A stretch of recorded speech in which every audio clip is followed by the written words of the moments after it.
Welcome everybody to this meeting. I'm Mayor Kirk Preston. Tonight we have a pretty full agenda, so I'll keep it short and sweet, and we'll move on to Galen Burnett, who will be giving the invocation. Galen?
Anne-Marie, would you lead us in the pledge?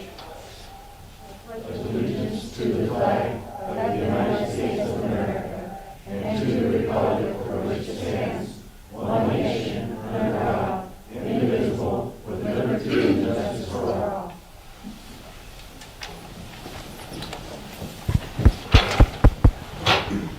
Okay, the time is now 7:02. I'll call the meeting to order. Roll call. Joe Gonzalez, Here. Rafael Rodriguez, Here. Jerry Jenkins, Kurt Creston, Here. Oscar Riley, Here. Manuel Temez, Here. Anne Marie Crampton, Steve Kill, Here. Kristen McCrae, Lance Clark. Here. Okay, you've all received the consent agenda and have had an opportunity to look it over. We do have the minutes, the approval for minutes for the boards and commissions, payment of bills, license and renewals. Were there any changes to that or corrections?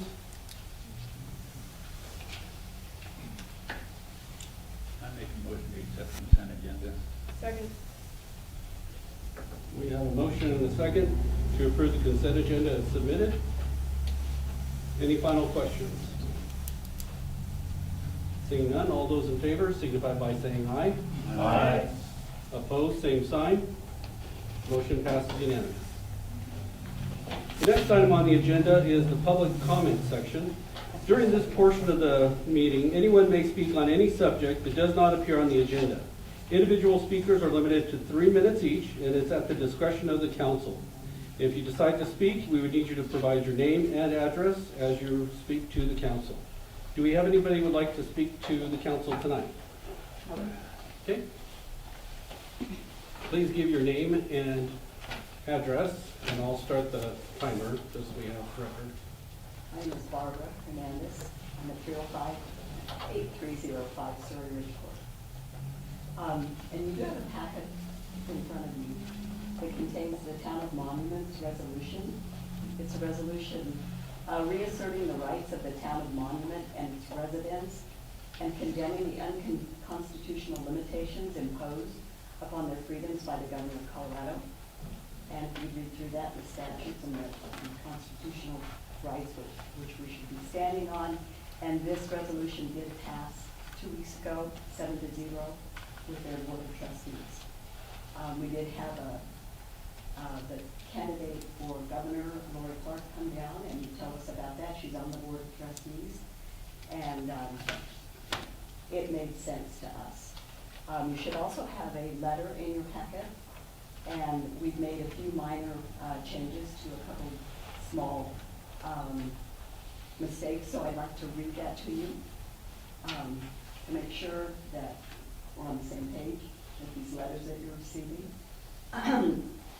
Dear Lamar City Council members, I'm writing to protest against the infringement of my U.S. and state constitutional rights here in the city of Lamar. Our state government has no legal right or authority to deliberately make ordinances for their unelected enforcement agencies, i.e. the Colorado Department of Public Health and Environment, and subsequently the Prowers County Health Department, to willfully create procedures that supersede both our U.S. and state constitutional laws, even in the case of a pandemic or disaster declaration, as is clearly stated in the law. As residents of Lamar, we the people have legal recourse in a court of law to protect ourselves from these violations, with the option to criminally charge you individually and or collectively for continued violations. The draconian mask up and social distancing orders by the CDPHE and the PCHD are bankrupting our state, destroying our local businesses, and have a detrimental effect on the education of our children. Please take note that we're vehemently concerned for our students whose health and psychological well-being are being threatened by the imposition of wearing masks, in which there is no empirical data to substantiate this mandate. Other states have remained open for business with no differences in the statistical data being presented. This is a time for every elected official to stand up with integrity and uphold their oaths of office to protect and defend our U.S. and state constitution and our rights of the citizens. There should be no prohibition of the residents of Lamar to be able to go to work, go to church, shop, or physically attend public government meetings. I'm giving you my notice that you have no legal authority to violate my constitutional rights, and hope you will reverse these unlawful violations and avoid criminal legal charges. I strongly urge the Lamar City Council immediately draw up a resolution making the city of Lamar a sanctuary COVID-19 mandate-free city, similar to what the town of Monument has done, in order to protect and support their residents. I hope you listen and hear the justifiable frustration over these injurious mandates and illogical executive orders coming from the governor's office. Again, these orders violate both my U.S. and state constitutional rights, and I demand that you take appropriate action immediately. And I also got a hold of... Your time is up for the 3 minutes. Okay. Sorry, we do have a big agenda, and we have a lot of people. If everybody Right. wants to talk, Can I we'll be have around. 30 more seconds? I'd like to ask... You were actually over a minute. Yeah. Do you want to tell me, or give me some kind of writing, about the 5-star program? I see you sent in an application. I just was curious as to who the committee was that you've appointed, because Okay. I saw that it was a requirement.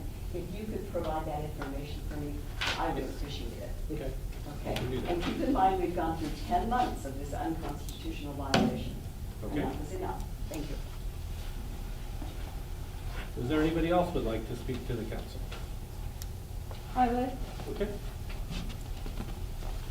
Give me 1 second to get this started for the, trying to get a timer that would work here. Yeah.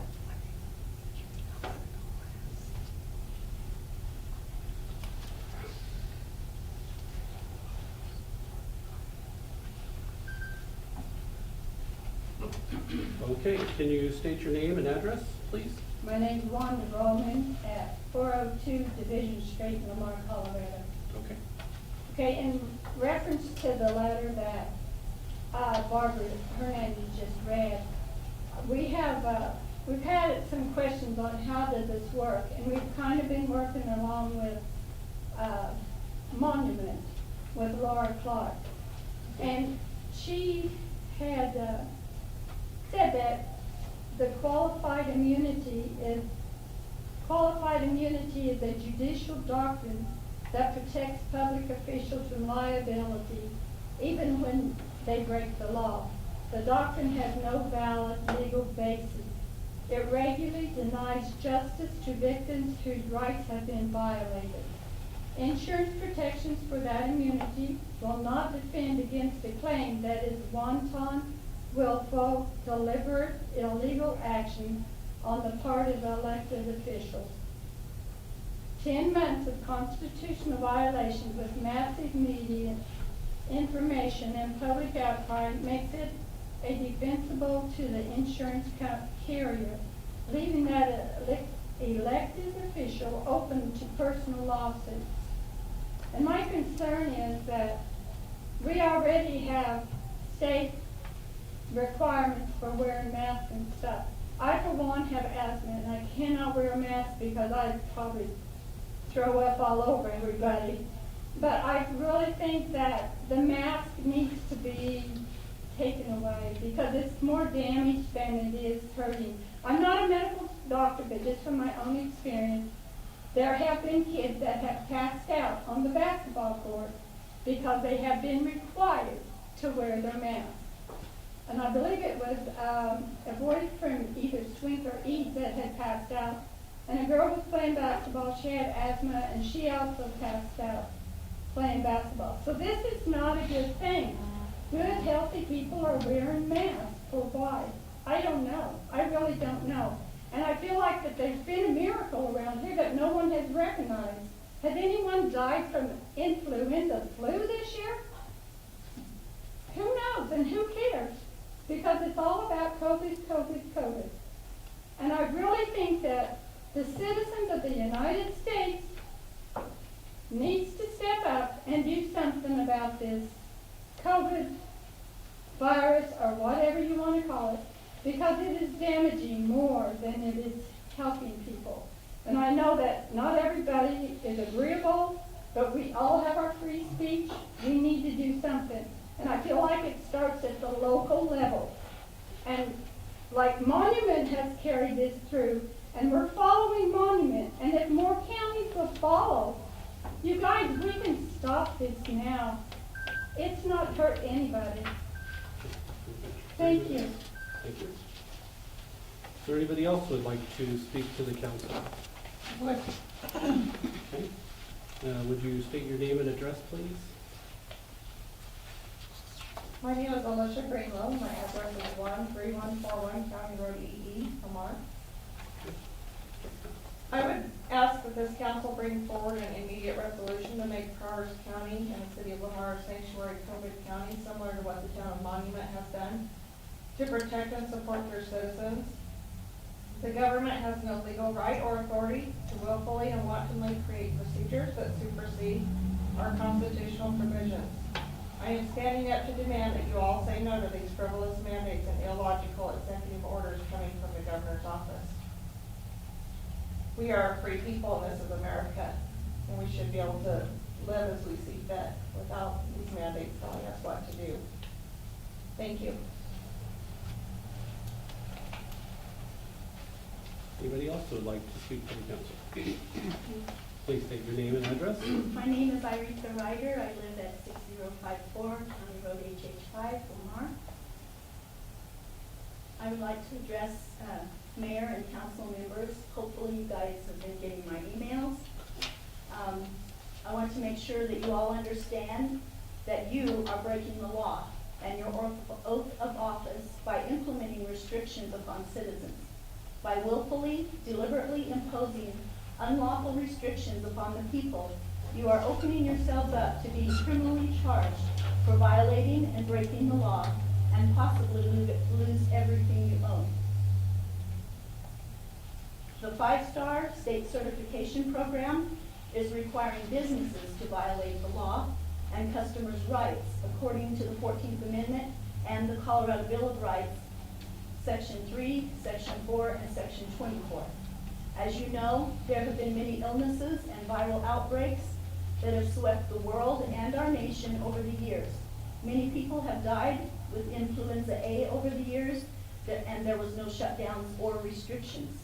We are a free nation with inalienable rights. We do not want to be ruled by China. The facts of the coronavirus have been falsified, and only God knows the whole truth. I am here to ask you to draw up a resolution similar to what Monument did in Monument, Colorado, declaring Lamar a sanctuary COVID-19 free city, free from all restrictions. It's time for you to stand up and fulfill your oaths of office. Thank you for listening. Thank you. Anybody else? Please state your name and address. My name is Claudia Gill, and I'm at 301 Willow Creek Drive, Lamar. I'm going to start out by saying I pledge allegiance to the flag of the United States of America and to the republic for which it stands. Most Americans grew up reciting the Pledge of Allegiance in school, but just what is a republic?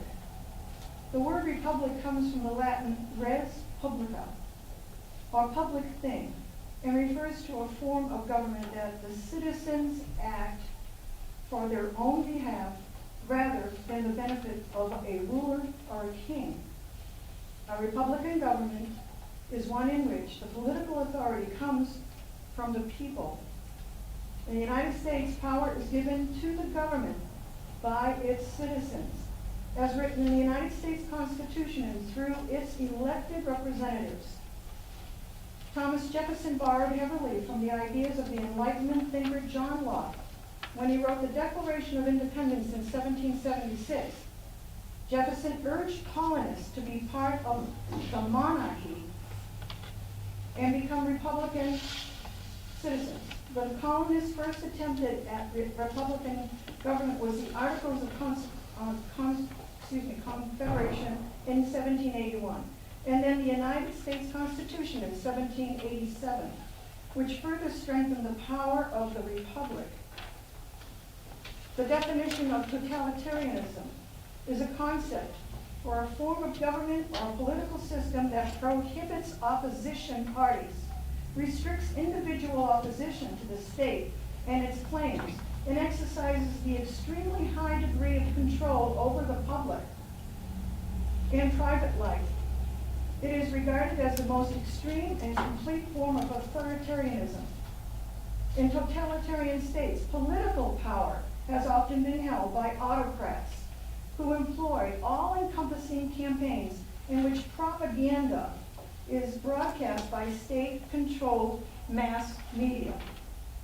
Totalitarian is a form of government that attempts to assert total control over the lives of its citizens. It is characterized by strong central rule that attempts to control and direct all aspects of individual life through coercion and repression. It does not permit individual freedom.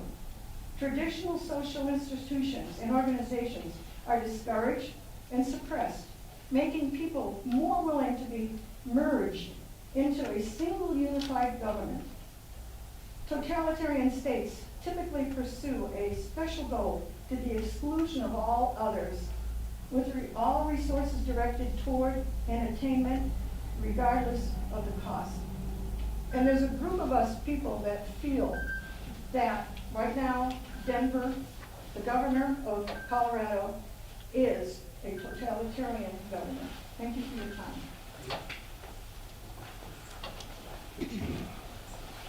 Anybody else would like to speak?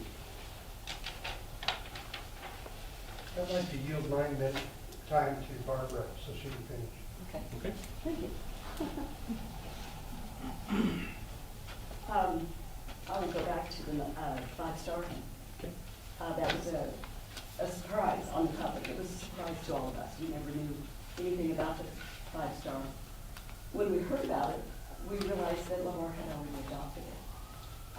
No, we haven't adopted a 5-star program. We have to be approved by the state. Oh, you have not been. We have not been approved by the state. But you sent in the application.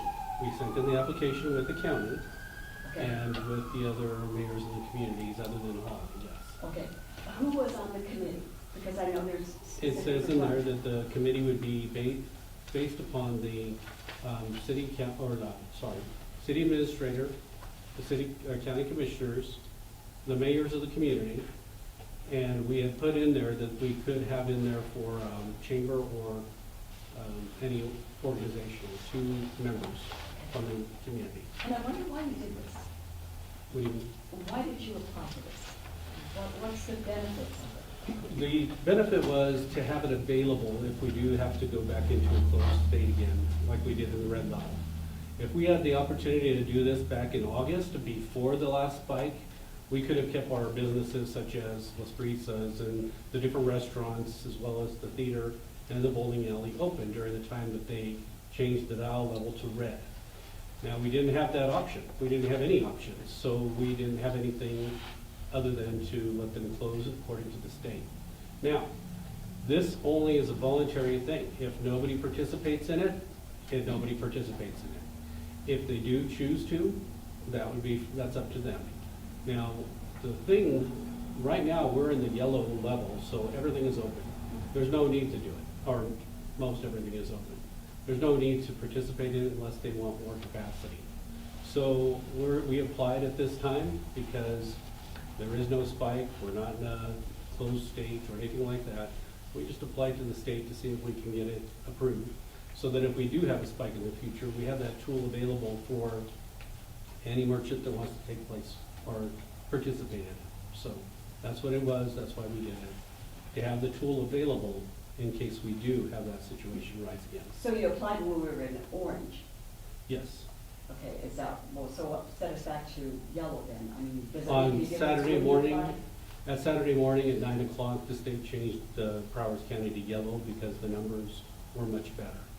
So our hope is we don't even need it. Our hope is that 2 weeks from now, we go to blue, and 2 weeks after that, we go completely open.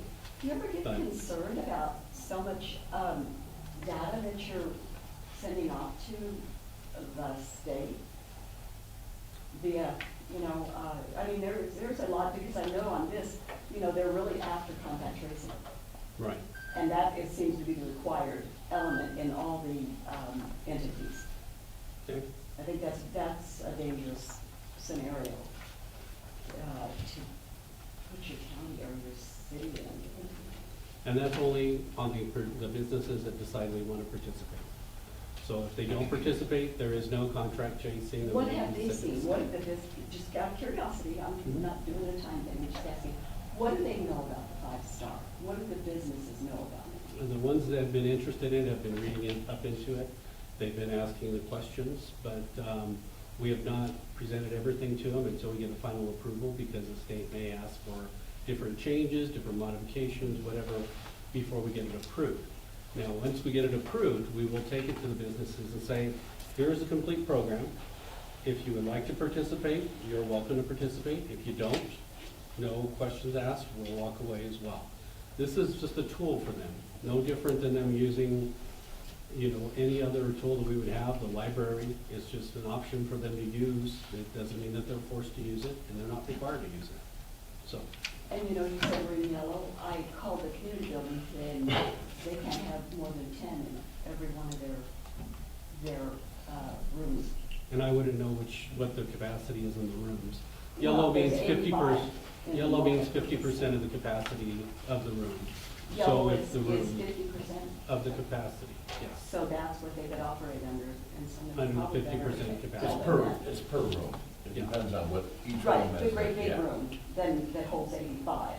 Yeah. He thinks there's still 10. Well, that may be an education thing. She may still think we're And the underwater. gymnasium is closed completely to the public.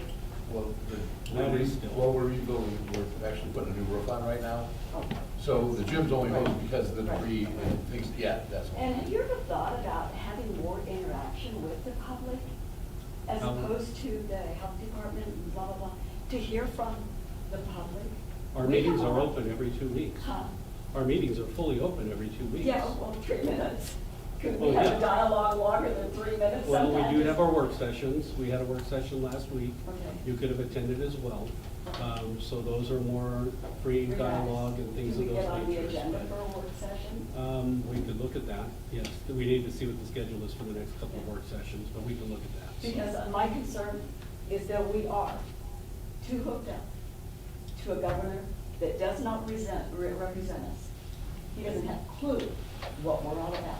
And he's sending down the same mandates that Boulder County has to Lamar, Colorado.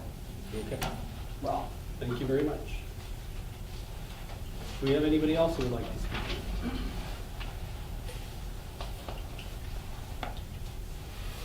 Okay, so do we have any discussion on that? Does the council have any questions or anything of that nature? How want you to tell me what the city has mandated that you cannot do. That we cannot do? Yeah, from the COVID. What's the city? Well, I'll tell you what's what's the city- bugging, what's the worst thing is our children having to wear masks. That's disgusting. That's not the city. The city. That is the The public city health. has done nothing to enforce the COVID. We've made no rules for the COVID. And the governor and the health department, they're the ones that control that, and they can pull people's business license. And the city has nothing to No, do they with that. can't. They can't do that. So before we get too carried away, I want to let the council know, I did contact CIRSA, who is our insurance provider, our risk insurance provider.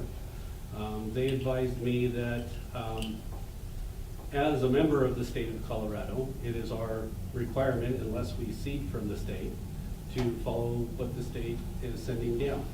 Now, how we follow those orders is up to the city, and how we enforce those orders is up to the city. But fortunately for the city of Lamar, from the very beginning, when I was giving my videos back in March of last year, in April of last year, I stated numerous times, almost on every single video, that ultimately it's up to you to decide how you protect you and your family and your friends. That was intentional in the sense that we were putting the responsibility back on you, members of our community, because it's your responsibility. Just like it's your freedom and your right, it is your freedom and right to go against the state. It is your freedom and right to protect your family the way you felt like you needed to during the COVID. Now, the state send down these mandates, and as a city, we are required to follow them because we are part of the state. We are part of the state, Lamar, Colorado. Now, secondly, when it came to businesses, back when Governor Polis ended up doing his mask mandate, he asked us to do that citywide. I went out on my video and I stated, I am leaving this up to every business to determine what their indoor policy was on their public indoor space. The state law said that public indoor spaces were required to wear masks. I said, it is your policy, your decision on how you enforce or not enforce that public indoor space. Giving our community, our business community, the right to choose whether or not they're gonna defy the state or whether or not they're gonna go along with the state. It was their choice. Everything that we have done throughout the last year, the last 12 months, has given our community the choice to do the things that they needed to do. Certainly, the state did give their mandates. Certainly, the state did give their requirements.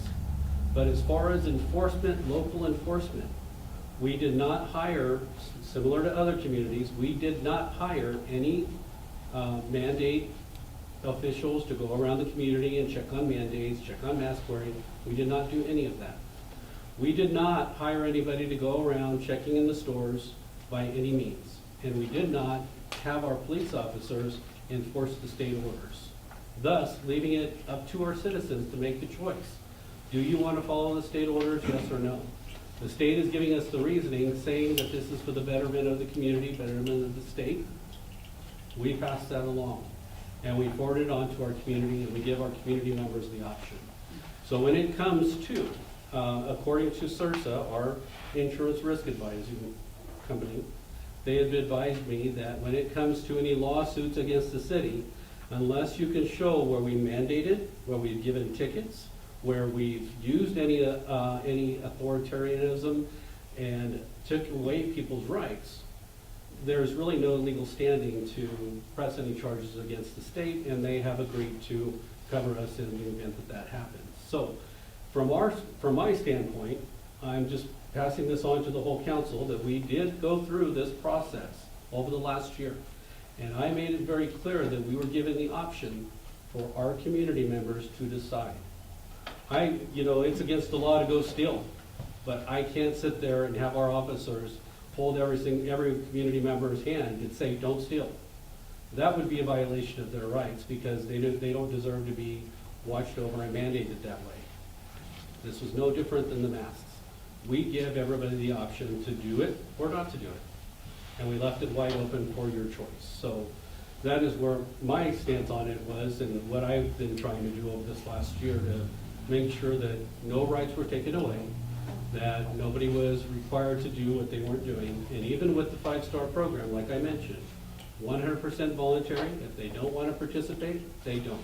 It's a tool to allow them to go with the state guidelines, to open up faster, to have more capacity. It's a tool that the state has offered, and we decided to apply because maybe this group, or maybe half of the community doesn't want that. But the businesses that were closed during December and November and October, they were wanting it. They wished that they had that opportunity to even follow those strict guidelines just to be open, because they were closed for 3 months, it was their livelihood, and if they would have had that choice, maybe they would have taken it. Maybe they wouldn't have, but they would have had the opportunity, and it was our job as council to make sure we give the tools necessary to keep businesses open in our community, so. One thing about this, about your application though, one thing, and it says that the entity, it is required for all businesses receive a live third-party inspection. The entity doing the inspection must be trained and follow inspection procedure developed and approved by the administrative committee. And then it says, how will the committee assure that the live inspections are completed by a third party prior to businesses being certified? How will you develop the training? How will you conduct live inspection? Who's the inspector that comes in and then polices that? It sounds So- like, that's what it sounds like. Without spending 2 hours going through it all, Right. I will just explain Right. this portion of it. Yes. Because we did go through that. What we submitted was a modified five-star program. We modified it to fit our area. We don't have a $1,500 inspector that'll come in and inspect each business. We took that out of our application. That is not in our application. What you're reading is the template that the state gave us to, as a guideline of what they would like to see. But what we actually applied for did not have that requirement. It had our local, one of our employees with the city, who would be doing those live inspections free of charge, and with a checklist that would be handed out at that time. Right. So that is not included. There is no Well, third-party I inspection. didn't know you were allowed to do anything like modify. Yes, I and didn't know that's you why. still had that freedom. Right. And that's why we applied it, because when we applied, we modified the program to fit a smaller community. The way they wrote it, they were writing it for Front Range, and the Front Range cities, they have plenty of resources. We don't. We're very limited, we're very small. If we had participating businesses, we're looking at maybe 5 or 10 businesses that may participate. So for us to spend thousands of dollars trying to make this thing work it wasn't reasonable. So we modified it to be something that we felt we could manage. We felt it was doing what was right for the community, giving the opportunity for the businesses, and if they don't approve it, then at least we tried. At least we can say we tried to get it for businesses. And if they don't approve it, we will just walk away as well.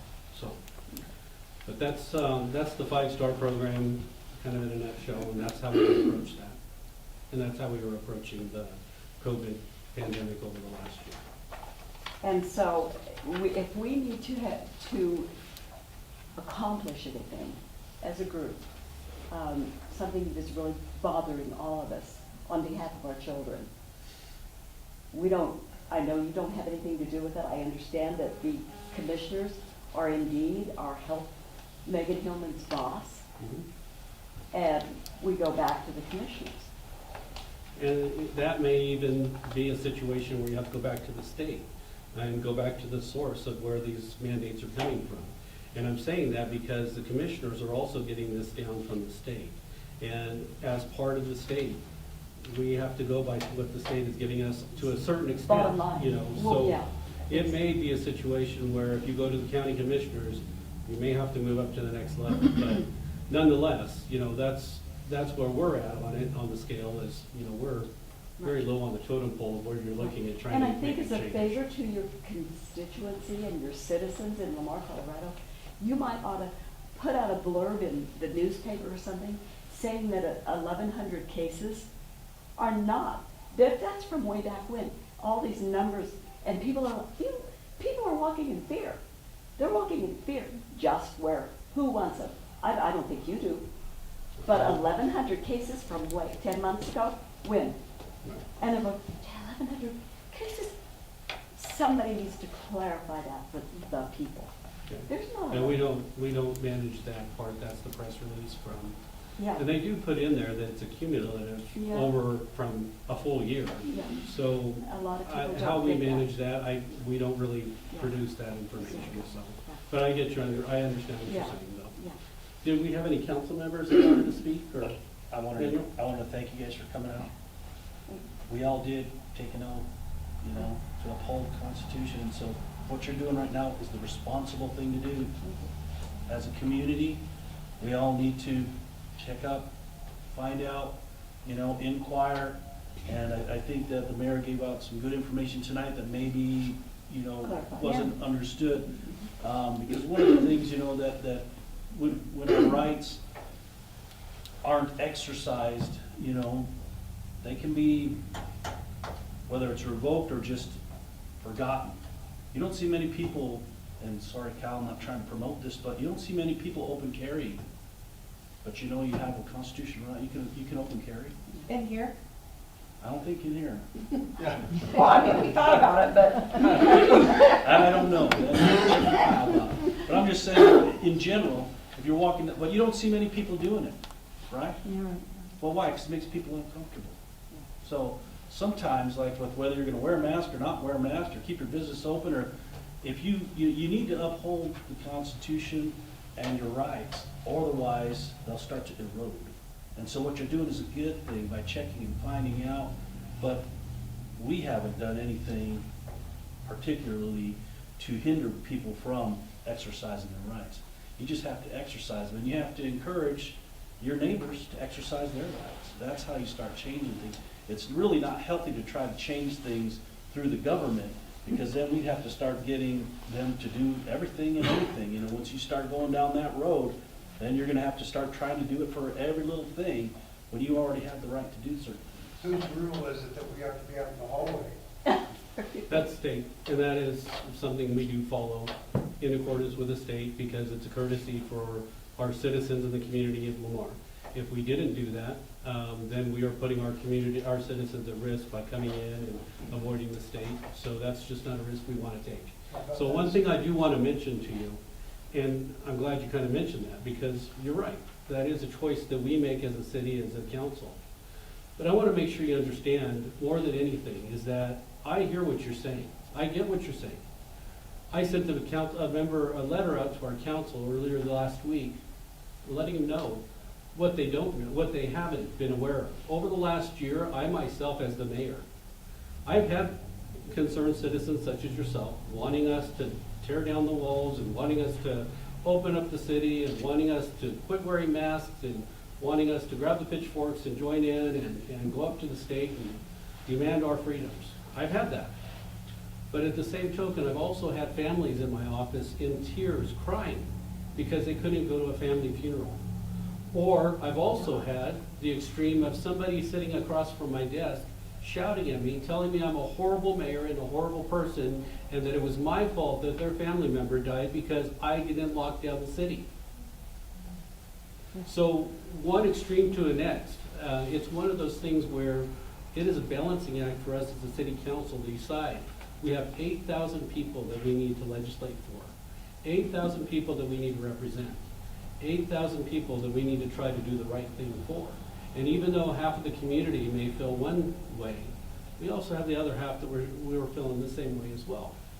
So, in an effort to try to appease most, to give the opportunity for every individual to do the things that they feel is right, that's why we put it back into the laps of the city and the community members, saying, ultimately, it's your choice on how you want to address the safety for you and your family. Ultimately, it's the business owner's decision to set the policies for their indoor public space. And ultimately, it's every community member in Lamar's decision.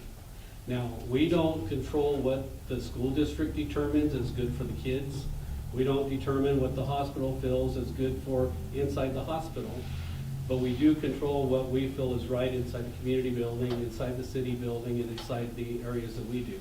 Because it's not just about whether or not we like it. I don't like masks. I don't like wearing these things. But it's the risk and the safety of the community that I have vowed to protect and vowed to try to balance and try to represent. Not just half of it, but all of it. So it's a tough decision on how to approach this, and I felt like over the last year, our city council and the city staff has done a very good job of trying to ride that fence to bring that back to our community members, to let them decide on how they want to address that. Well, you know it's never going away. You know that, but we're gonna play We this don't know game, that. we're gonna play this game for a long time. Yeah. So, It's a lot better than what it was in November right now, and that's all I'm counting on right now, is that we're moving forward, we're moving ahead, and hopefully that continues, so. yeah. So as far as the funeral concerned, why couldn't people have their funeral? Well, that was back in September when there was no funerals and the funeral homes were shut down to where we couldn't have family funerals, family gatherings, What if they things of would've, that nature. what if somebody would have said, I'm having a funeral? They could have, but the Okay. funeral homes didn't want to take the risk of losing their licensures. I was doing funerals, I was doing weddings. Okay, Yeah, But so it you have to depends. exercise your right, it's one of those things. Yeah, it depends on what they decided to do. we just can't forget who we are. Right. This is America, it's not China. Do you And we're know living by anything about China the nursing homes? rules. What they're gonna do with those? No, I do not. We don't. No idea? No idea. Missy, or? So I guess my concern is back to the kids. I mean, we can all sit here and choose to wear a mask or not wear a mask, but at school, you know, they don't have that option. So I feel like we're teaching kids to be dishonest because you can wear a mask here, you can't wear a mask there. So I don't know where that comes in. I guess schools are government and this is city, but where would we start? And I get what you're saying, you're in a hard spot, you've got people on both sides of the fence, Right. but kids don't get to choose, you know? And I'd hate to pass the buck, but at the same token, It there are is. limits to what authority we have as a city council, and that authority ends with the city, with the school board. You know, the school board has their own, election, they have their own members. So when it comes to the school decision, I would suggest you might address that as well. Well, we need to go to county commissioners because we need to deal with the Department of Health, that's them. You know, but at least we got this dialogue going with you. Yeah. Yeah, you know. And we've tried to be upfront and honest. I've tried to be very transparent on how we've approached this. Over the last year, that was the purpose of my videos, was to let the community know what our stance was, what we were trying to do, what direction we were taking. We tried to keep our community informed through adding these videos and streaming our council meetings. So we've tried to be transparent about everything that we're trying to do, and we tried to make sure that everybody knew that it's your decision, your right, your choice. And you know what we want, we want to just say we're free. Right. Yeah. Well, that would be nice, and I'd love to go back to where we were 2 years ago, but Yeah. with Would it the- hurt anything for you guys to draw up a resolution like Monument did? Just for the protection of your city? what we were told, what I was told through CIRSA was we could, but as a state entity, or an entity that's under the state, even if we did, the only thing that would do is be a political measure. It would have no effect. We would still be required to do the things that we have done according to the state law. So the only thing that we would do is we would flag our community as an anti-state community. And that, going as an anti-state community, has numerous ramifications, or could have numerous ramifications. And I guess that's up to the council. If we want to do that, we can do that. We can get a head nod, or we can make a formal vote. But that's, for me personally, that's not something I would want to do, but it's up to the council as a whole. I'm just one of 7 voting. Personally, I probably wouldn't want to do something like that, because like I said, you already got the freedom, you just need to exercise it. That's true, The freedom's already there, that's true. you just need to exercise it. I mean, and that's really what it comes down to, is what people are willing to do. Is that man willing to come in and sit down and exercise his freedom there and see, you know, I mean, and it goes from stage to stage to stage to stage. What are we gonna do? What are you gonna do? And so in our community, if we're people who believe in their constitutional rights, then start exercising them. In the worst case scenario in all of this, all they can do is just tell you to leave. You know, I mean, when we really truly think about it, when you're exercising your rights out there, because that's the worst that's happened to me. Yeah. You know, you don't want me in your business, then so be it, then I'll leave, it's my choice. You know, we have the right to either walk into it or walk out of it, and the right to where we want to spend our money. You know, if they want us to leave, then so be it, that's fine. I mean, and it comes down to the individuals to exercise their rights. And I'd just like to say that mandates have not gone through the legislature, so they are not law. That's right. And That's right. the Colorado Department of Health, they are not elected officials. They have no authority to be even telling us what to do, That's right. That's probably the bottom including line of our all Prowers this. County Health Department. They have no authority over us. They are not elected officials. No.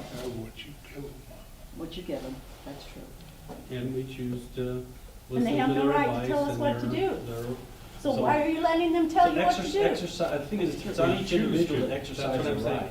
You as a There's a city are choice. letting them tell you what to do. That's true. By No. buying That's into this true. five-star program, That's true. you're making it sound to businesses like they Like need it's to an- adopt this. Yeah. And then it's putting undue hardship on them because they're gonna have to meet all these requirements. No, they don't. No, they don't. It's the five-star program is 100% voluntary.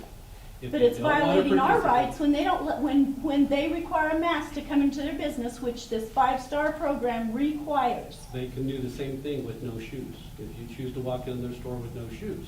That's they can true, say but the that's same a thing. common thing. They're, That's not a China they're thing. they're going against your rights because they're not letting you come in with no shoes. There's a So little you can take confusion. that It's a many different violation ways. of our rights.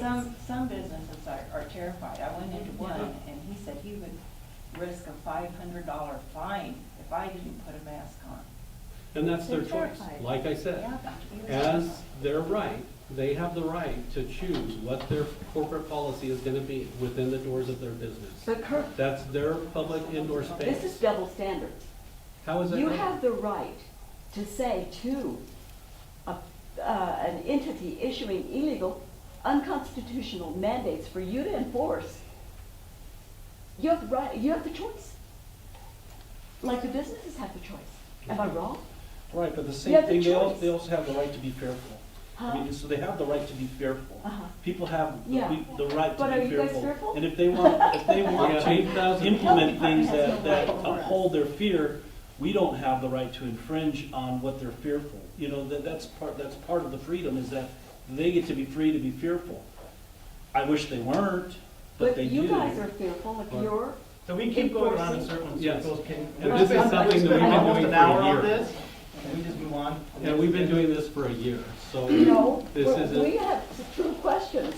And Okay, we'll well, join we'd have to we'll do join it- a work session next we'll have time. to look at a work session. and do No, that. We we're do not trying have to business to take harass care you. of.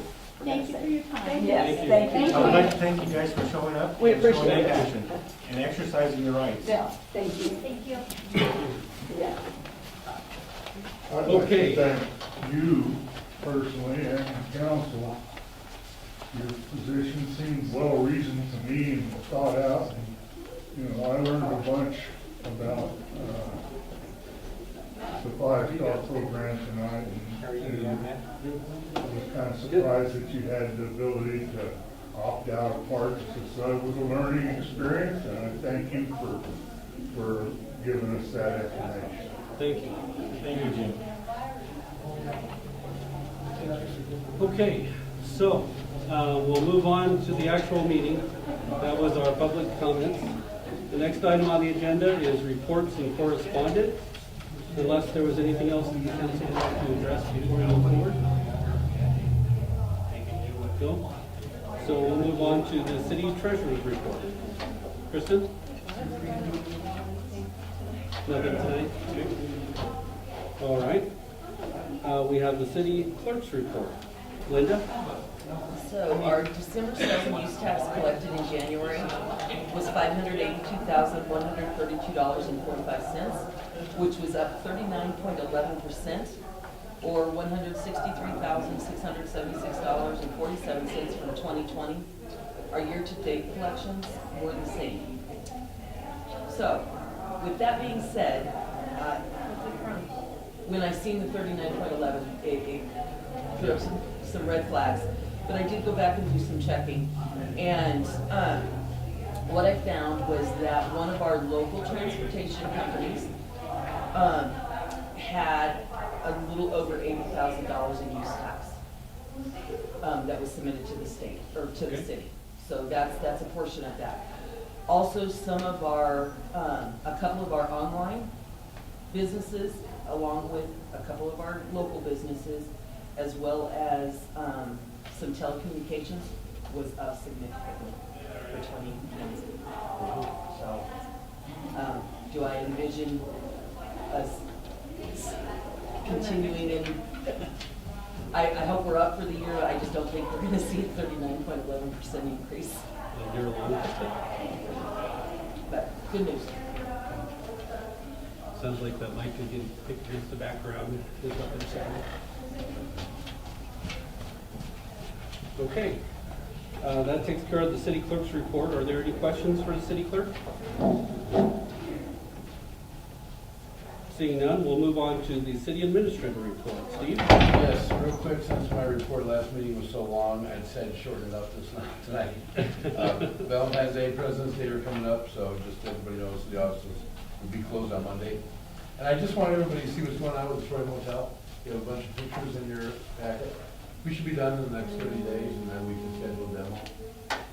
So That's gonna be great. just kind of like to include stuff like this, so you can see some pictures, and been getting a lot of questions about it, and so it's moving along. Thank you. Great. It's great to see some of these projects get started. I know we have quite a few projects in the works, and the Troy Motel is a pretty significant one that's been a blighted item for many years, so it'll be good to have that turned down. Reports and correspondence from the council.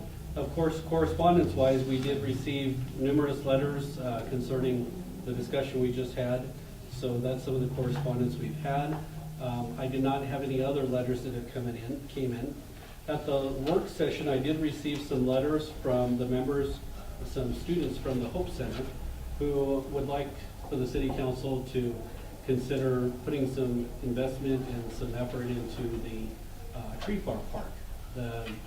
So it was a very nice letter. It's something that I'll try to reach out to them and go and visit with the students and get their ideas. It's always a fun and exciting time to go in there and get their ideas and feel their excitement and see the different plans that they have in mind. So we'll try to reach out there in the next couple of weeks to see what all they're looking at and what they would like for us to reconsider. Could that be something that the tree board can get involved with as well? Yes, definitely. So that would be something that would be a great idea for the tree board to reach out to. Kirk, is that the butterfly, the thing we went to last year? Yes. Yes, oh, it was. Same Hope Okay. Center, yes. Just want to make sure I'm in the right area. Yeah. Yeah. Right across the street from that area, The- they with had the- all that whole park area that they Right. wanted us to Okay, look good. at, so. Yep. Okay, any other liaison or council reports? Yes. Okay. Zoning and planning. Chris Carell's got one big lot over on, behind the college, whatever that area is called. He wants it divided into 4 separate lots and sell them. And we approved, zoning and planning approved that. Drew Smith, I don't know, has a little lot, I forget what street it's on. But he wants to build a small house on it, which is fine. There's an alley behind him. He wants the city to vacate. But there's an alley alongside of him that dead ends. And they go all the way through the street, so we want him to vacate that. So it's a complete alley, otherwise it's a dead end alley. And that's only about 20 feet, 30 feet, whatever it is. Okay. And it's been used as an alley. The part that's not an alley has been used by common use at the end of this dead end alley. And the airport board meeting we had, discussed the airport bylaws with the board. Had the board look at the FBO proposal, explain the sunshine laws for meetings, talked about airport sale, motion to request a proposal from Selvies, is that his name? Soloviv? Yeah.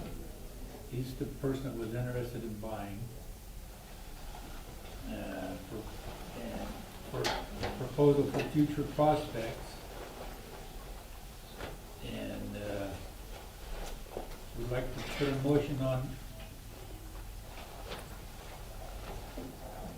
the sale of the airport motion, we not vote on it until after we hear what his proposal would be.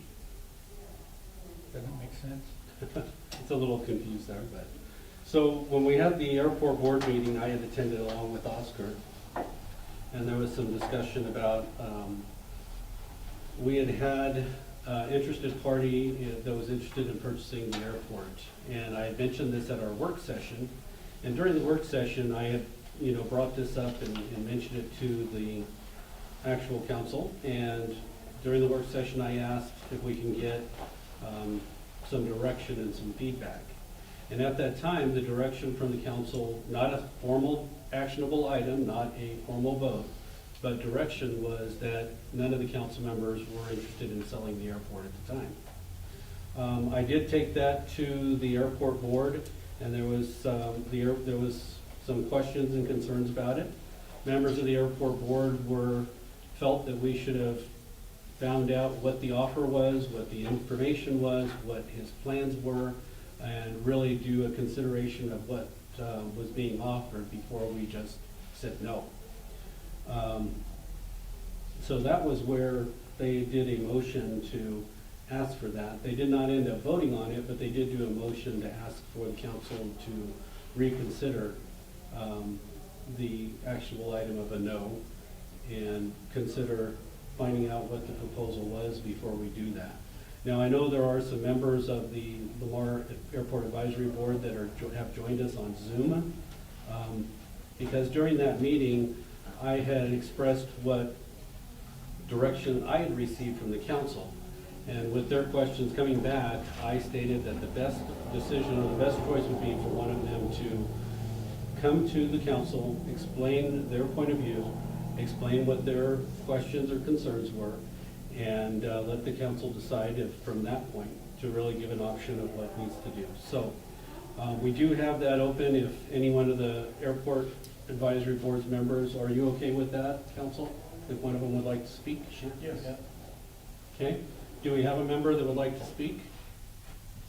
I'll turn them up on my end, so it's louder. This is Peter Page. Can you hear me? Yes. Oh, I'm getting quite a bit of echo, but I appreciate you guys letting us come and express our thoughts. Obviously, you guys have a lot of things going on and a lot of challenges. So the airport is one of several, I'm sure. So thank you. Just an overview. We have a great facility out there. We're really proud of it. We have a great airport board that's all interested in flying and interested in continuing to keep the facility as good as it can be. And so we all really have a vested interest, I guess. And so it's important to us. And currently we have the operation of the FBO in question, and that's kind of a separate subject for you guys than this sale deal, but it's obviously a big change that's going to happen. And our airport's a pretty good sized facility that takes a lot of maintenance. We've spent the last several years talking about how we're going to maintain our crosswind runway, and we get a grant every few years that helps do some things, but it does not.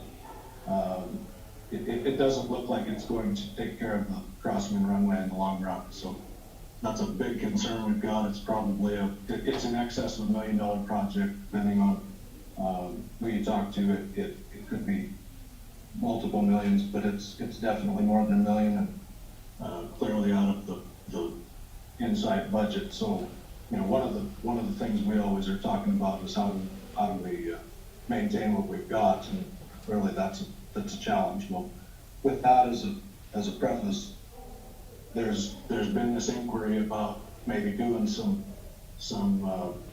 kind of business out there, and we really don't know what, because we don't have a presentation from the potential buyer, but we've heard that it has something to do with taking apart airplanes out there. With that said, the idea has been, from my end, has been, let's see what this really is, and maybe that is something that could be of economic benefit from the city, and maybe would be the cure to the problems that we have out there in the long run, which is maintaining the facility. So I'm not here to say, geez, let's go sell the airport, but I am here to say it is a possibility from the standpoint of the FAA. They have a program that is just for this, that they call the Airport Investment Partnership Program. And that program basically is the ability for a municipality to privatize an airport. There's a lot of benefits from the FAA standpoint in that they're dealing with somebody that has capital versus having to do everything with grants from their standpoint. So it's a real possibility, and it sort of fits in this scenario. With that said, I guess I'm telling you that it is a possibility to sell it. It's probably not a requirement to do what Mr. Sullivan wants, but it is what his request is. So I'm here to ask for the opportunity to explore what might be desired and see if it's something that could fit the city. Certainly not with any preconceived notions that it's for sure a great deal, but we do know that he's got capital and ability to do a lot of business, so it very well may be a big positive. But we'll only know by hearing the whole plan. One of the other concerns, the concerns I heard were that if you sold it, you might have repaid previous grants. That's addressed in this program, and they say you don't have to. Another concern is that we won't get our entitlement money that we previously got, our grants for the airport. And of course, if we don't own it, we won't have to do that. We won't have to maintain it, so the net benefit is we won't have to come up with matching grant money. The other concern was access and use for the public and the kinds of things that we do there today. For the long term, it's not owned by the city. And again, that's all things that the FAA would help address for this kind of a program. One of the other things was the cost of if this thing ever happened and it had to go on the ballot and the public had to vote, there's a big cost with doing that. I've heard the number of 10,000. Would it be wise to waste the money to put it out to vote? And of course, in that big of a decision, if that's what has to happen, the cost of doing that is probably the cost of doing business. However, this investment partnership program does say that they have a grant to help go through the due diligence and those kinds of costs. So I would imagine that might be the kind of cost that it would potentially support. Further, there was a statement by the mayor that the airport is considered a utility of the city, which requires a public vote. I've done a little research and it's unclear whether the airport is a utility and would really require the vote of the public. So it might be something that the city council would take if it really came down to that. But I guess that I think those are lots of steps in front of where it's at today. But I do feel strongly that if we go back to the family that's inquired about their interest and just tell them that we're not for sale, clearly, I think it might end the conversation. And I think that there's a lot more to know before I'm comfortable saying that it's just absolutely a no. So that's kind of the thoughts, and there's several other members of the airport board here, and if I'm missing anything, please clear it up. But that seems to be our general thought, is that we'd like to explore the possibility. Okay. Anybody else from the Airport Advisory Board would like to speak?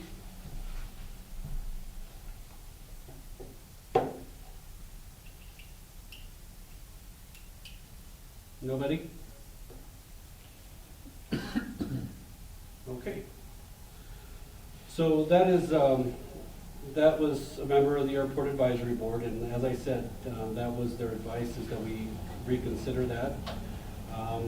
Just so the council is aware, Mr. Soloviv and his son are the ones that were interested in purchasing the airport. I have spoke with Lance and Steve. We've tried to get clarification on, is this a utility, is it not, is it what would be the steps to do this? But, you know, ultimately, this is a very big investment for the people of Lamar. Not just today, but it has been over the last 50 years that people in our community has invested into this airport.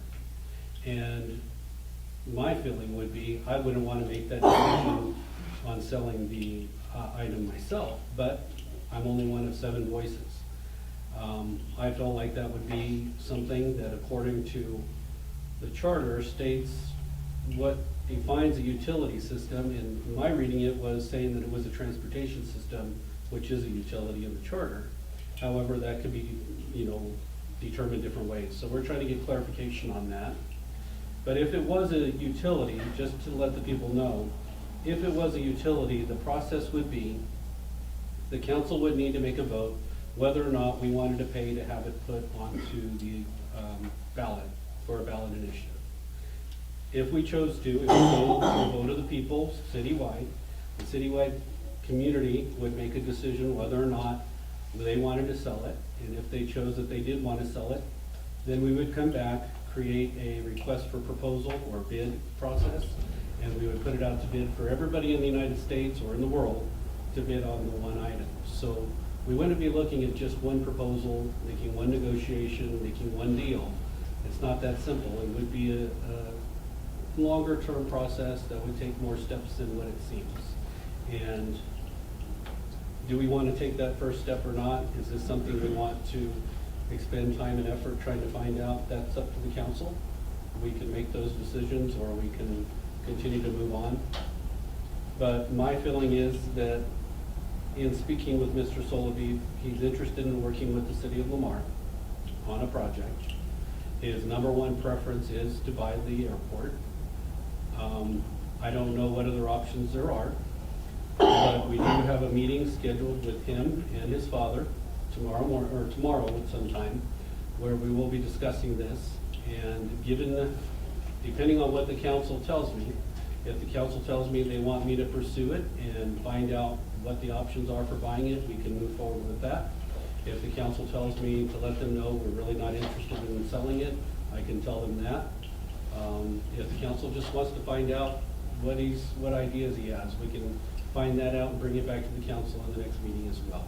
But nonetheless, it's not an issue of not wanting to work with them. It's not an issue of not wanting to increase the capacity or increase the value of our airport. This is an issue of, it's a big decision, and selling any utility should be looked at as a big decision. And it is very important for our community, our region, our economic development, and it's a much bigger decision than to say yes or no and to have a negotiation and go from there. So, with that said, are there any questions for Steve, Lance, any of the members of the airport board before we move forward?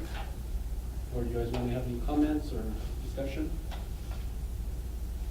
You know what, personally, and I brought this up at a different time, but I don't even think that, you know, personally, I don't even think that, you know, we should consider a purchase price under what it would cost to replace it with self-serve phones. You know, so I mean, if they're saying, oh yeah, why would you not even entertain it? Well, not that we wouldn't entertain it, but the entertaining would be, we probably wouldn't even accept any offers that would be less than us replacing our airport with self-serve homes. I'd entertain something like that, but if it's not even close to that, then we've already got an airport. Why would we want to lose it? Okay. Anybody else?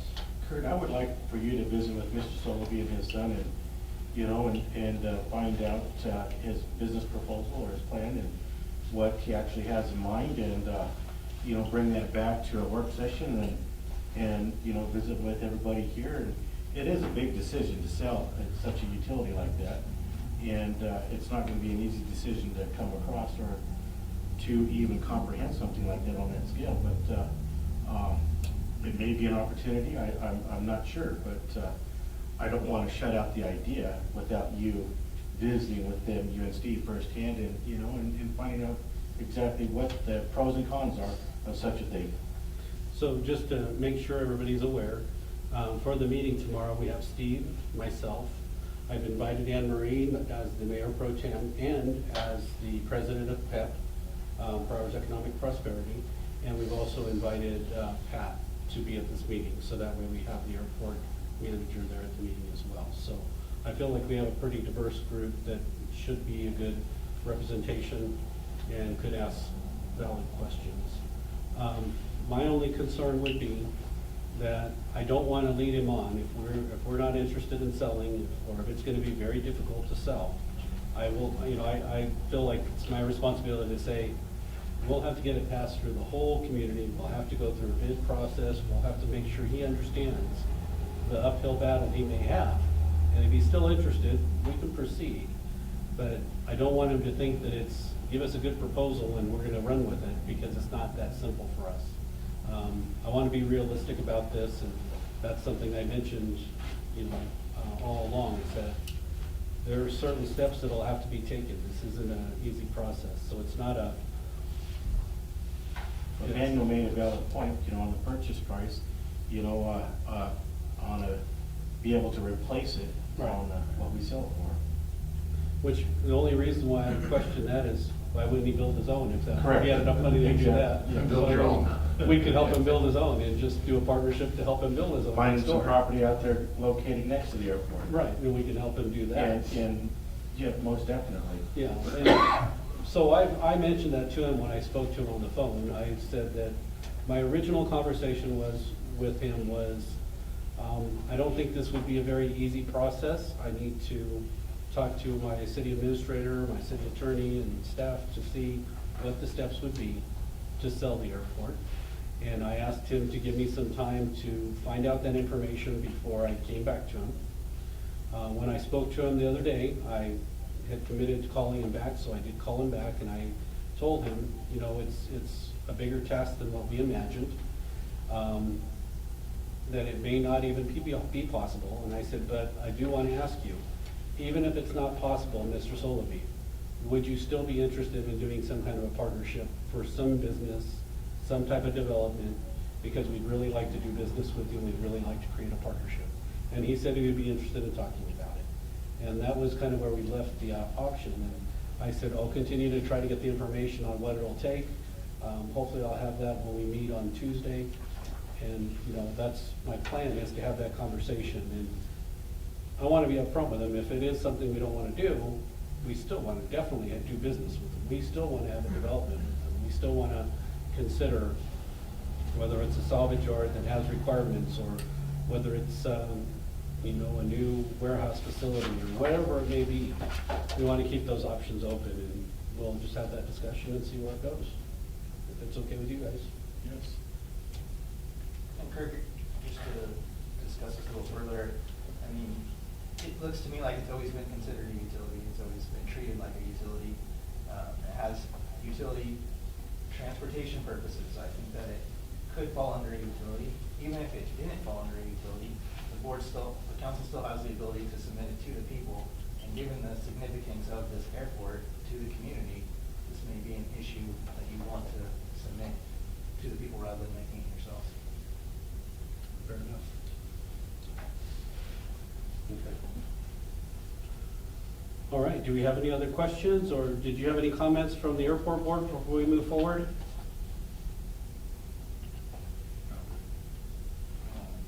Okay, Russ?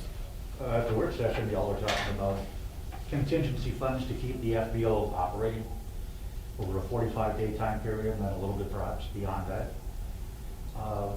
Is there any discussion as far as where the extra funds might come from, if there's going to be an involved lengthy negotiation process to keep the airport up and running?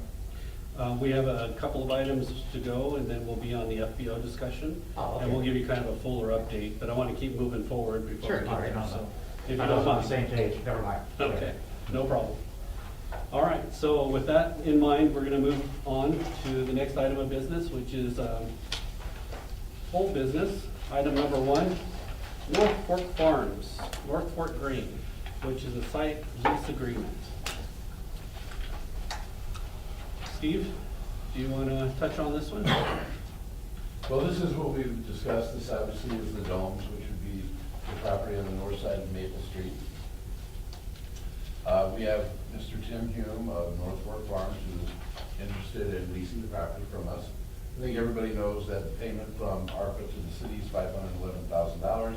That funding has to be solely used on that site, repurposing, demolition, things of that nature. So that money is site specific. The plan is for a agricultural type use, grain, fertilizer type business. So everything on the site has to be retrofitted from a coal to a more granular grain type business. So there's a lot of work to do on the site. So there's a lot of things that Mr. Hume would have to do. If you look in your packet, the basics of the agreement are $25,000 a year, 5-year lease, option to purchase at the end of the lease. Probably the biggest thing is just, he goes through what the tenant's responsibilities are, what the landlord's responsibilities are. If the tenant decides to vacate the property and not buy it, they're responsible for clearing it and demolishing everything off of it so the city has a clean site. One of the other things that we were talking about doing is, we were talking about the buyout, which is towards the end of the, obviously the agreement in front of you. And I can just go through basically what it says. If we get to the end of 5 years and they exercise the option to purchase, they would like to purchase for 60% of the money used. So let's say they use $500,000. They would pay us 60% of $500,000 less the rent payment. So the bottom line would be, we would walk away with about $300,000 and some change at the end of the lease. That would include the rent? That includes the rent. That includes the purchase price plus what they paid in rent over the 5 years. There's a couple examples in there, but again, that purchase price is dependent on how much of the $511,000 they actually would use. I guess our hope is that they use all of it for site development. We want to have a functioning business there. We'd like for this individual to employ 25 jobs or more. So that was kind of the thought process. I believe we're in a position right now, and I know myself and Lance, and I know Kirk have gone through this agreement exhaustively, myself and Lance just today again. So I think we both feel it's in a form that is actually ready for the council to consider. So we need 2 things tonight, actually. We have the one from ARPA that we need to We do have approve ARPA, tonight. yes. And then we have the one from North Fork Farms, which is the lease agreement. ARPA was already approved, Okay. contingent on this. That was on the last. So contingent if on the this. council votes on this, Then it Linda's approves going to it. present you with 2 agreements, one from ARPA and one, this, Right. because you all did vote on that, Right. contingent upon this. So I want to make sure that everybody understands what we're doing. In the lawsuit, ARPA was required to clear out, ARPA gave us the domes for economic incentive in the lawsuit. That was part of the settlement. If by 2020, the domes were not used for economic development, ARPA was required to demolish them at their expense. They are getting ready to do the demolition of all the facility as of right now. They received a quote to tear down those 2 domes in the amount of $511,000. So we had 2 options, 3 options. The first one was we have them clear it off for the $511,000 and we get a blank lot, just a piece of land. The second option was that we create or find an investor that wants to do this project and convert it, and we use that $511,000 to repurpose it and re-innovate it to where we can utilize it for a business here in the community. Now, this is only going to give about 25 jobs, but it's going to give a whole lot of trucking contracts because of the hauling of grain and fertilizer. So we're looking at quite a few trucking jobs in the area. So worst case scenario is we give them this funds, and if that business fails, they are required by this contract that we're talking about tonight to clear off that property and give us the cleared off property the way we were supposed to get it from ARPA. So if that fails and it doesn't work, we're gonna still get the cleared off property like we were gonna offer to do at the beginning. If it does work, we're gonna get a business that's viable, that has 25 jobs and hundreds of trucking jobs and hundreds of trucking contracts that'll really be a good economic boost for our community. So in my mind, I can see a win-win. I don't see very much risk for the city of Lamar in this because we have a blank lot, or if it fails, we have a blank lot. But the best case scenario is we have a business that's viable, that is successful, and that has new jobs in our community. So when we're talking about this contract tonight, that's what we're agreeing to do, is to move forward with this project with North Fork Farms and hopefully give them the opportunity to have a successful business. North Fork has requested two things that we simply do not have yet. Number one, they had just asked last Friday for a survey of the site and the actual rail easement that runs through it. There's absolutely nothing I can do to move that faster. We ordered it. It'll be here in 30 days or so. And I think they understand that. So there's a provision in the contract that says that we agreed to do that, which we did. They also are asking for an inventory, currently Light and Power, using that as kind of a storage facility for their transformers and their poles and everything. So Hussein, I spoke with him today. They are in the process of doing an inventory of that site, of everything, so there's no confusion. They've agreed pursuant to this agreement to allow that to be used for storage until January of next year, which should be plenty of time. They should have the south area clean. All that stuff can then be moved by Light and Power. So there are two things that we don't have yet, but we simply, I can't move any faster. They just requested the survey, so. Nonetheless, a vote on this tonight. We're ready to go. Nonetheless, a vote on this tonight is just a step forward in trying to make this bad experience into a good one. So hopefully we can do that. Lance? Yeah, so, I mean, I think you guys covered pretty much everything. I was kind of noting the stuff that it was missing, but I would note that there's an agreement that they're gonna spend the $300,000 of the repurposing funds right off the bat. It's listed on 6.02A and then B. It lists in there that 150,000 to one piece of equipment, another 150 to another piece of equipment. So that is 300 off the top. Now, whatever they need after that is gonna be, up to them, but that's one piece of it that I think is important to know, just when you're considering that, how much are they gonna take out of that 511? Also, at the end of the lease, I mean, I think everyone is hoping that at the end of the lease, he decides to purchase it and they have a flourishing business going and there's no issues. At the end of the lease, if he turns out that he doesn't want the property, as it was said, he has the obligation to tear it down. But the city has the discretion to decide which pieces of property to tear down. So if the city thinks there's utility to these pieces, they can keep them up. But if not, then take it down. He's tearing it down. So if it is a viable grain mill, we could still keep that and repurpose it or release it to somebody else if we so choose. Or he could buy it, keep it, or tear it down. Okay.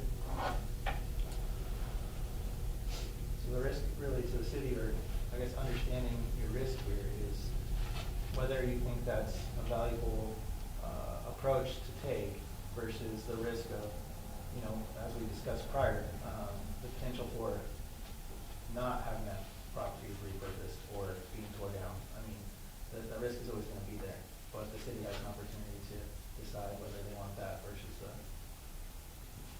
the business offer. I move we approve the North Fork Green agreement. I'll second it.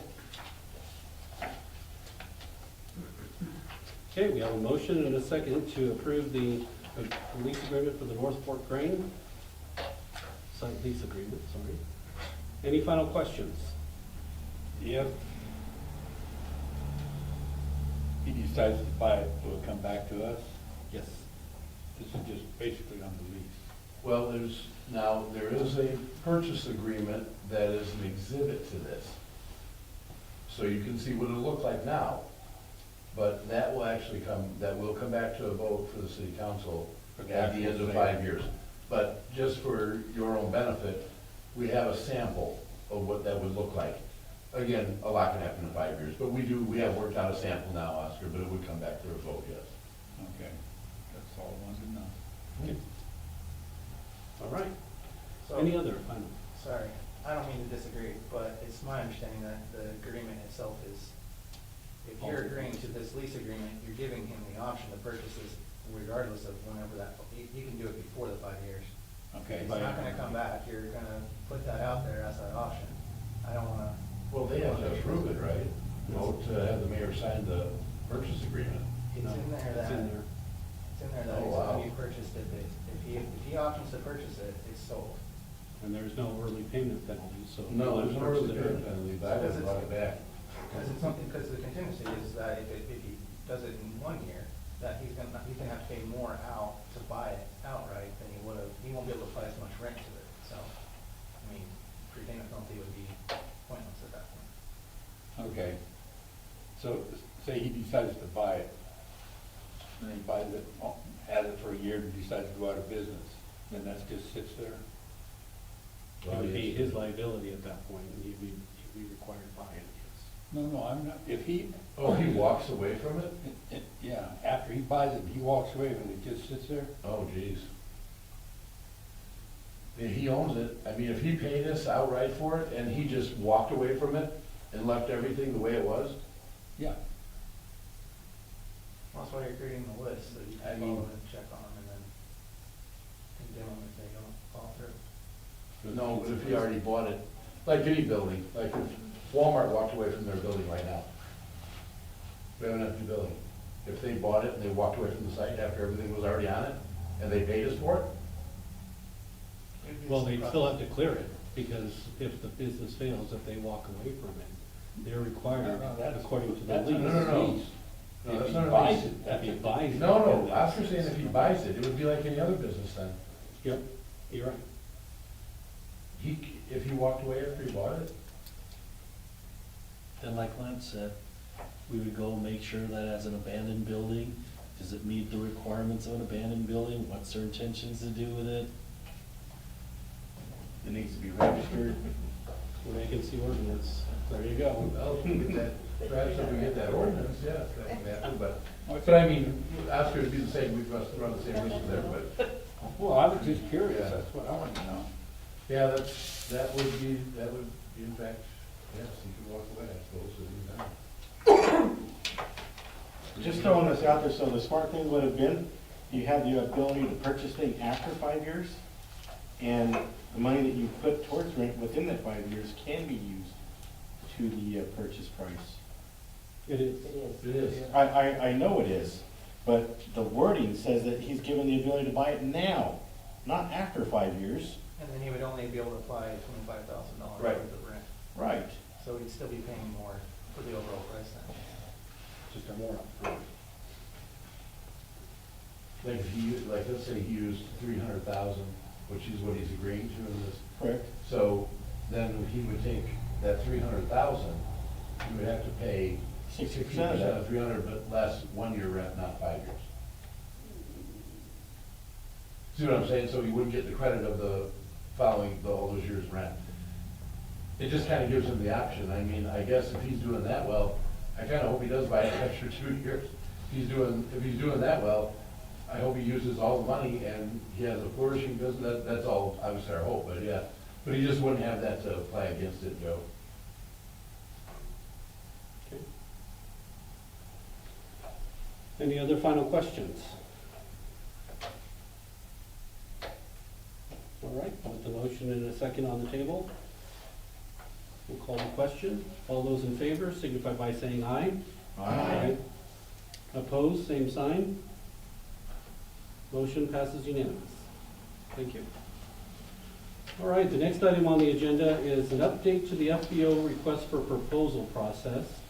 As we mentioned in the work session, the FBO, or the fixed base operator out of the Lamar Airport, which is now the Southeast Colorado Regional Airport, is no longer, will be ending their contract. At this time, we have decided to send it out for bid for a new FBO. We'll be putting out requests to all the different area airports and put it in the magazines that are generally aviation related, and try to publish it as much as possible. So Steve has been working on the FBO contract agreement, or the request for proposal. Would you like to give us an update? Yeah, this is a very, very timely, we need to get this done in a timely manner, obviously, because we've been put on notice. The deadline that Kirk is speaking of began February 1st. So if everybody wants a starting point on the 45 days, 90 days, it is February 1st. That's our starting point, just so everybody knows. Spent quite a bit of time on the phone today with J'Aviation, who is obviously our consultant for the airport. They're doing the master plan. There's a gentleman that works for J'Aviation on a consulting basis. His name is JT. He was the head of CDOT Aeronautics and retired, and is helping us through this FBO process. I was actually very pleased. He loved the first draft of the FBO request for proposal. He did have some suggestions that we've incorporated into the FBO RFP. We are actually waiting for the airport board members now to weigh in. I believe they're supposed to do that, Oscar, on Wednesday? By Wednesday? By Wednesday, I think, is when we ask them to have their comments. So we can actually get this out and get this on, actually you all, and then at the end of February, authorize the request for proposals to be put on the street. And then at that point, we can send it out to all of the neighboring Kansas, smaller, kind of airports our size that have FBOs. So that's the hope, is that on the next council meeting, you all will be looking at an RFP to authorize being sent out. To get to, I think, Russ's question, we have 45 days from February 1st. So at that point, I believe that we have an offer from, this is before they got hurt. I don't know anybody, I think you all know about our FBO. The offer, yeah, he did come home today, but he's still recuperating, so we're hoping for the best, obviously, for Eric. After the 45 days, they said they would extend it for another 45, that's our 90 days. From February 1st, 90 days, an extra $2,500. At the end of that 90 days is where it gets a little bit gray. We don't have anything negotiated out. According to the airport board, they think that we should just go ahead and work out an extension right now of 6 months to buy ourselves some time to get through this process. Obviously, it's gonna take time. You're gonna have to send the RFPs out. One thing we can't do is rush everybody to get through this RFP. We need to give them time to respond so we get some good proposals back. Then at that point, we have to sit down and review them. City council has to review them. There may be a couple different firms. You actually may want to bring them in and meet with them. It's a pretty big decision to make, so we have to decide what we're going to do at the end of that 90 days, if we're going to allocate X amount of dollars to basically get us through until the end of this RFP process. The only proposal we have right now is $100 a day or $5,000 a month from our current FBO. We need to sit down and talk with them and see if there are any options, and if not, then we would just keep continuing to work on other options. But as Steve said, over the weekend, Eric was injured on Friday, and there was no, I think he had more important things to think about at that time, obviously. So we didn't approach him on that, but we will try to do that this week and see what we can negotiate and work out. Yeah, so he is home now. I think Linda kind of mentioned that. Yes. Recovery. Thank goodness. Myself and Pat are actually the two who took him to the hospital. We got the call, ran out to the airport. I was really worried about him. So did you answer Russ's question about funding? Well, we had $2,500 for the second 45 days, which we do have. After that, Russ, we're just simply not sure yet which direction we're gonna go. They could play out any number of different ways. There's a lot of different ways it could work out. The FBO could say, okay, we'll give you another 45 days and another $2,500. You know, we don't know, we simply don't know yet. And so, right, as the next 30 days go on and we get the RFPs out, I'm sure we're going to be having discussions to make sure the airport continues to operate. And that'll be something we address in the new contract with the FBO contract, as far as having a 6-month leeway or a 6-month end of the contract, because 45 days is just not adequate and should not have been there. We needed. And that just comes out of general funds, or? Well, we have a $50,000 airport budget right now, is that correct? 50,000. 50,000. Okay. If we needed more, obviously the council, they would have to appropriate additional money or transfer or something, so. Yep. I think everybody wants to keep the airport running though, and do it as economically as we can, for sure, but we're moving as fast as we can with the RFP process. Like I said, it should be on the next council meeting to authorize. If it comes to a vote of the community to sell, do you have to wait until the November ballot, or could there be some? It may be the year after. It might be the year Yeah, after, right? I mean, this is our year for elections, yes, but we don't know where this is gonna go, so I can't guarantee it's gonna be on November, or we have a special election, or. Yeah, I don't know. We don't know. Okay. Those are big questions that still need to be answered. Okay. Thank you. So do we have any other questions on the FBO RFP process? Are the airport board members still on? Yes, they are. Do they have Some of them. questions, or? Do you guys have questions from the Airport Advisory Board? You have a question, and I guess I'm a little unclear, but maybe the other members on here could help me. I thought we did make a vote on suggesting that you do get 6 months negotiated, so that with the 90 days not being clearly not long enough to make the long-term decision, making a plan for 6 months. I thought there was a vote on that, and I could be wrong. I think it was a suggestion of ours. I guess you brought it up, and I guess that's all we did, I think, officially suggest that. Yeah, Peter, I did mention that it was the suggestion and the recommendation of the airport board to work out a 6-month extension beyond the 90 days. By time. Yeah,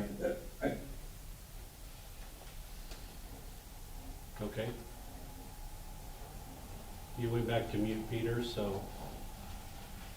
Yeah, I guess, sorry, I didn't see that. I just wanted to be clear that I think we were putting that out there as a firm suggestion. I'm assuming that the operators are, they've got ag business and all that, and probably need to know whether they're for sure out in 90 or if they should plan on 6 months. So it just seems like there's a good logical reason to help them make it not. Okay. Sounds like you got it covered. Okay. And I did have a discussion today with the two airport managers, another one later in the day, but I did speak with the airport manager at San Luis Regional Airport over in Alamosa. He's sending me some information of a few studies that the state of Wyoming has a study that gives numbers and suggestions on fees and FBO costs and what other communities have done in the state of Wyoming and part of the state of Colorado. He's going to send me that information, and then he has some more information. Spoke with the manager from Telluride, 2 different entities. Alamosa is owned by the county and has a small FBO that manages the fuel and a few other items, whereas Telluride, they're completely ran by the city, and we're going to continue some of those discussions just to get different ideas of what the different airports are doing and how they're managing it. So we're taking this serious as far as trying to figure out, and we're trying to get this right this time to where we can move forward and rest assured that we have a good FBO and fixed-based operator for our airport to move in the future. So we are trying to reach out as much as we can. Okay. Any last questions? Seeing none, we'll move on to the next item on the agenda, which is GP Aggregates Mining Activity Agreement. A while back, we had this come up with GP Aggregates. Of course, they are doing the mining operations east of town. And in the past, there was some discussion about how close their mining operations were to our lagoons. Because of the proximity, the close proximity of the mining, the state of Colorado, and because of the changes that they're making to expand their operation, they're adding different phases to their map and to their plan, and they're expanding it out. So when they do the expansion, they need to go back through and talk to all the different entities that are nearby or adjacent to their property and get, make sure that there are no opposition to their request to expand. And that's what this request is for. The state is wanting us to do a notice letting them know that we don't oppose their continued excavation within 200 feet of our lagoons. So one thing I want to throw out there is that we have been in discussion trying to work out a process, because one of the largest bottlenecks that we have in our community for growth is our wastewater treatment. And those lagoons, we are needing to replace them or repair them or do something with them. We have been in negotiations trying to find other property in the area. And GP Aggregates has been working very well with us, so we do have a really good rapport with them. And we think that we can work out a trade agreement with some property to where we can have a future wastewater treatment plant with their cooperation and working with them. So at this point, the only thing we're asking for is approval from the council to okay their mining activities agreement for the future. But in the future, we'll be bringing something else to you as far as some land trade, hopefully, and we'll get that worked out. Did you want to add on, Noah? We had a meeting with Roy Q, who's the general manager of GP Aggregates. And Roy, we showed him what we were doing. We indicated why we are meeting with him, what we'd like to do, some kind of land swap that makes sense for our treatment needs. And so Roy wanted to take that back to Mr. Nyquist. And he did. And the word today from Roy Q was that Mr. Nyquist and Mr. Grasmick have absolutely no problem working with the city. They have a great relationship with the entity that they had granted that a conservation easement to, and feel that we can modify that. We're looking at 1,000 by 1,000 parcel of property to eventually put not a full mechanical, but a partial mechanical treatment plant on. So we only need 1,000 by 1,000, and in return, we even said we give them the lagoons with all the fertilizer left in it, if you would like. So we're trying to work out a deal, but I did get word from Roy today that the owners absolutely have no problem working with the community. They feel that they are going to be much better off in the long run partnering with us. And that's It was his exact comment.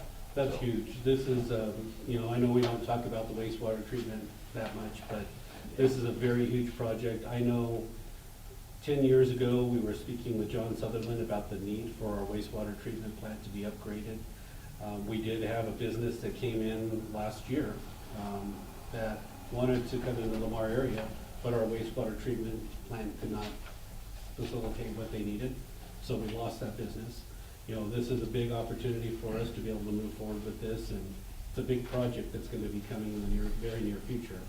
So I'm excited that we're moving ahead, and I'm excited it's moving as well as it has been so far. Hopefully, knock on wood, it will continue to do that. But for this step, we're just looking to assist them with approving their permit process. Lance, did you want to add anything to that, or? Yeah, so if you look through there, you can see the notice that was filed in the paper. That notice includes a February 10th date. That's the deadline date for filing complaints or objections.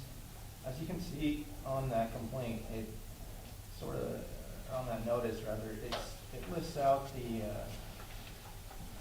typical things I think they would normally get complaints or disagreements about regarding, traffic, noise, and hours of operation and those type of things. I think the city has a little more of a concern, just given the importance of the lagoon, of the wastewater treatment plant, not having a lot of places that can be put. And so I think the city may have a need to want to file some kind of a complaint objection. If you don't, then obviously we can't file anything after that date. We can withdraw a complaint or an objection if that's what the council decides, if there's an agreement to be reached. And even if we file a complaint or objection, I don't know necessarily that we would be able to preclude them from moving forward, but we at least you would have an opportunity to make a claim in front of their board. The decision date for that is March 22nd, and that's when they have, I guess, they have a citizen board that sits in front, and they make a determination on whether any kind of agreement can be made or whether anything else can happen because of the complaint. Now, one other thing is there is a conservation easement on a lot of that gray shaded area. I don't know that there was a thought maybe that might be where one of the locations for the waste treatment plant essentially could go, but that seems to me like, given that it's conservation easement, I'm not sure how they would modify that or get that modified to allow the city to have some kind of exchange there. But I don't think that necessarily means that there can't be an agreement reached somehow, some way with some of this property, but I just am not aware of what that looks out. And we're so early in the discussion at this point, I'm not sure where that's gonna end up. One thing I can tell you is when we were sitting with Roy, we agreed, and he agreed that they have done test holes all around, everywhere. They have never dug in our lagoons, but they poked all around them and dug. So it's obvious that that's the same material that exists around that they're mining. So he did concede, he said, well, there's no question that underneath our lagoons, because you have to remember our lagoons are built up and dammed up. They're not digging in that same material. So in one of our proposals, we said, hey, we need 23 acres, but in return, for an optimum site to put our treatment facility, save us a lot of money. Once we decommission those lagoons, we could actually give you 83 acres or 86 acres, I can't remember. 96? I know it was 96. The bottom line of the line was 3 times the land. So, you know, we do have some room. What Lance said is true. They do have that, the 2 sites that we identified as our optimum locations lie within the conservation easement right now. So we'll have some work to do. I think we're in the early stages. We're in the very early stages. That's all about the other project. This project is their plan to expand and work on this. And this plan that they're proposing with this proposal is actually a 20-year plan. So this isn't something they're gonna get started on next week or next year. This is a 20-year plan. He's saying that they'll probably be moving to phase 5 or 6. Yeah. First, over the next couple of years, and after that they'll move to 3, and just, it'll be moving around quite a bit, so. I'll go back to Lance. What do you propose we write a complaint about? So initially, whenever we first saw this publication come across, our thoughts were, look, we're being boxed in here. We don't have options on where we can put any of this. And again, I don't know that we have a great argument to prevent them from moving forward, but I think the fact that the impact this could have on the lagoons themselves, because it was my understanding with the engineers' discussion, that it could have an impact on how we monitor those lagoons. And so that would be one major issue, not to mention that we are running out of, we literally have very few options on where we can put this. Right. And everything runs that direction. So trying to revert that uphill or somewhere else is going to be extremely expensive and extremely difficult. So we'd rather you're boxing us in, I mean, short version. The other complaints are noise and traffic and, dust. I mean, I think ours are more valid than some of the other. Well, I know, but I mean, if we write one, right, just writing in, you're boxing us in for future expansion or something? I think Lance is we don't have a real good we don't have a real good objection to make here, Ross. Well, I know, but he said we ought to do it just in. Well, he wants to preserve our right. I, on the other hand, while I completely agree with preserving our right to file something like this, I also don't want to send the wrong message to GP Aggregates. Right, I understand that. We're trying to work with We're them. trying to work with them. I don't want to object to them because we could solely be responsible for them having to start this process all over again. We don't want to do that. And I don't know that, it's a tough call. I mean, I get where that's coming from, and believe me, I would be the first one always to say preserve our right to object to something. It's kind of a judgment call for the council. It's damned if you do, damned if you don't. Literally damned. We're trying to damned, yeah. Okay, that's all I wanted. Well, Yeah, it's so it's I our don't know. option whether or not we want to file the complaint and just leave it there with the option to cancel it and retract it. Or we can just approve it the way it is and let them do their thing. I mean, I So would it's have up to the council. I would have to believe, even if we didn't file a complaint, let's think through this, I guess we can think out loud here. In March, when they have the citizen panel, if things really went south between our respective organizations, I am sure we could appear in front of that citizen panel and plead our case at that point, and that would be fairly compelling. Because like Lance said, we have very few. Yeah. That sewage is going to that location. So anywhere from that location to the ponds where it's being pumped to, we can locate a treatment facility. There are some locations that are better than others, but obviously somewhere around there would work, but it has to be that geographic location. Well, you brought it up, I just want a little clarification, so, but I'll vote yes on it. Well, I don't know about the, Well, do we want to file, I think the question that Lance had though is, do we file an objection? Is that what you're going to say? I mean, I think that's what I need direction on, whether I need to file one Right. or not. We have till Wednesday. Well, I'm trying to get, what's the advantage of filing an objection? So from my understanding, or at least my conversations with individuals who either sit on the board or who are in charge of getting the information to the people who make the decision, is that they go through everything and look at what the complaints are and try to make a determination on whether this is feasible, whether they're in violation of a permit, of their old permit, or with a new permit. They go through a lot of steps to look at that. They make a recommendation to that board, and the board then votes. Now, if there's no filing, I don't know if the board has to meet, or if they have any obligation to, if it's more of a formality at that point. I'm not familiar with that part of it enough to know whether they would even have to really do much if no complaints come in. I mean, and see, I don't know if I'd want to do a complaint as much, I mean, it's a comment section.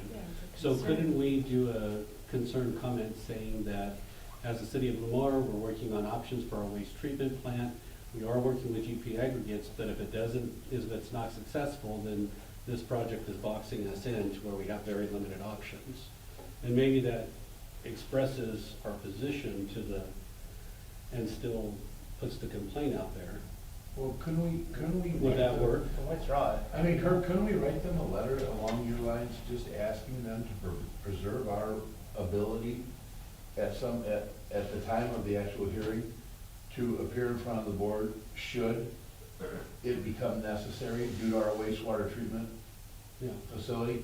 Make it very, not that we object, you know, we're working with GP Aggregates right now. Right. So therefore, I don't know that we're going to object to what they want to do. However, we just would like to put it out there that we would like to, if necessary in the future, preserve our right to appear in front of the board if it becomes necessary for the public health. Because that's the only concern we have, really, is Yeah. we're getting boxed in, we have very limited options.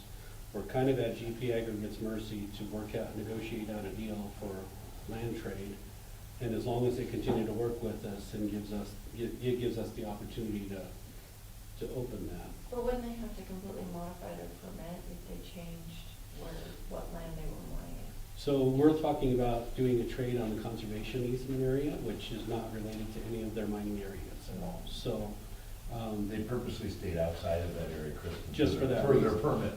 Now, they can- Based on my history and my experience with this, if you change any direction, you have to Right. modify your permit. Right, and that's why And we if were they go looking outside at conservation. certain, acres, if their acres got bigger, sometimes that requires a larger permit, and it requires public notice and all of this other things. I mean, at some point in the future, I guess, if we were ready to build a treatment plant 10 years from now, and we wanted to build it inside of their actual excavation area, and they wanted to change an area, in 10 years, I suppose, they could ask for a modification, but that would be, but right now, as it stands, the two sites we're looking at are outside of their excavation area. Are they outside the excavation area or outside their permit area? They're outside of the permit area It's and entirely excavation outside. area. Yeah. So they're in the conservation easement actually right now, which is why their relationship with the entity that they granted that easement to and the ability to modify that easement is very important to us. So I think if So- we're gonna do any kind of comment, that's what I would suggest, is doing that kind of a comment, saying, this is our concern, is that as long as our negotiations are going forward, that we're. There's a door open on people to comment when the hearings come up. Right. I just don't want them to think we're gonna try to stop the permit. Yeah, we're not trying to stop them, it's just, we're very limited on our options for future expansion of our wastewater treatment plant. We are working with them, and as long as, we have no objections, as long as we can continue to work forward on. Can you make that work, Lance? And what You is got it? GP? Okay. What does GP stand for? Great product. No, I don't know. Well, everything I read is Powers Aggregate, I don't know Powers where the G is Aggregate. coming from. GP aggregates, I thought that was like, is it Great Plains or? Yeah, something like that, yeah. I don't know. Yeah, I don't see that GP anywhere in here, and I was like, why do they keep saying GP? It's a Powers Aggregate doing business as. It's like a DBA, you know, a Oh, GP okay, I aggregate, just didn't so. see that listed anywhere in here. So, anyhow, if we're good with that, do we need a motion and a vote on that? I just need some direction. I guess if you guys want to authorize the mayor to sign a letter, sending it to the state. So moved. Second. Okay, we have a motion and a second to send a letter to the state. Well, and sign off on, And sign off on the agreement. they want us to reaffirm our current agreement. So, we would read the agreement with the letter. Appended. With our concerns in the letter, is that right? Yeah, address those concerns in the letter. Right. And sign off on the agreement on the agenda. Correct. And then my motion. Don't you want that pending the agreement with Powers Aggregate? I'm sorry. Don't you want that dependent on reaching an agreement with Powers Aggregate? I don't know if we wanna, because they need to know by the 10th. Yeah. I don't wanna stop them or permit them from having it. And I don't think they can make an agreement by the 10th. We literally have 2 days. I don't know what I think if, obviously we already have an agreement with them. Okay, so they want to reaffirm the terms of this agreement with appending our letter With comments. with comments. Which is, So I we'd think, nobody, in the way approve I'm, the discussion we had, nobody has an objection with the agreement. We would just like to append a letter to it that says, hey, in the future, it's possible we could have concerns that we would need to come in front of the board to address. Yeah. Basically, Right. so many words. So approving the thing. Is this a with state the board? letter. It's the mining, what is it called, the mining? It's a state board. Mining and reclamation or something? Okay. Okay. So would you like to modify your motion? What he said, And authorize the mayor to sign both of them. and authorize the mayor to sign. Yeah, okay, now I'll agree to it. You got that, Linda? Okay. So we have a motion and a second. Are there any final questions? Seeing none, all those in favor signify by saying aye. Aye. All those opposed, same sign. Motion passes unanimous. Okay, so who made the motion? And I did. yeah, And Oscar said, begrudgingly along. Next item on the agenda is the Colorado Pet Overpopulation Fund grant. This was brought in by Morgan Becker. And would you like to speak on this? Sure. Overpopulation? I don't think this is me though. This isn't Morgan, this is Kyle. Oh, that's Mine's CDOT. Sorry, CDOT. you're right, I got these. It's mixed you. up. Morgan has a grant, yeah. I'm like, We need to talk about I don't this. think Morgan brought this in. I'm like, I'll trade you. I Do you thought wanna Kyle go brought first? this one in. to yours and we'll talk about mine. No. Only you. No, I don't. Yeah, no, that's the problem. out there. Okay, Kyle. This is just a grant we apply for every year through the Colorado Pet Overpopulation Fund. What it allows us to do is spay and neuter all of our animals prior to them leaving the facility as long as they're old enough. It also gives us a little bit of money for veterinary care for emergencies. If dogs come in sick, we can pay for that, and it doesn't cost the city any money. This is a no-match grant, and it is an electronic signature. I'm just asking for permission to apply for the grant. So moved. Second. Okay, we have a motion and a second to approve the grant, to approve application of this grant. Any final questions? Seeing none, all those in favor signify by saying aye. Aye. Opposed, same sign. Motion passes unanimously. Now, Morgan has the next item on the agenda, which is the CDOT Transportation Alternative Program, which is the TAP grant application. Hi guys. So I already outlined everything, I guess, in the background. They just reopened this grant. We previously used it for, I guess, sidewalks, to redo the sidewalks at Las Brisas. And they just reopened it to do some more transportation. They want to improve alternate modes of transportation, which is why we put the bikes. We want to get bike fix-it stations on the trail, and we also want to do some little upgrades to the pocket park. So I'm just looking to see if we can apply for it. So you haven't written the application at this point? No, I haven't. But I have been in touch with DOLA, and they did say that this would be a really good way to show that we're trying to improve our downtown and active transportation, especially with COVID. The bike fixing stations are one of the big things for them. They really want to enhance mobility and make sure everybody is using Like effective non-motorized. transportation. Yeah, non-motorized. They want everybody to get out and active. So they said that this would be a really great way to connect our pocket park and our downtown to the bike, or to the trail. These stations, what do they look like?